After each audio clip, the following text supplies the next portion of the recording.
الذين اتخذوا دينهم لهوا ولعبا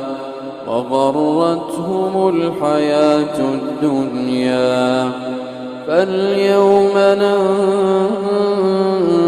ننساهم كما نسوا لقاء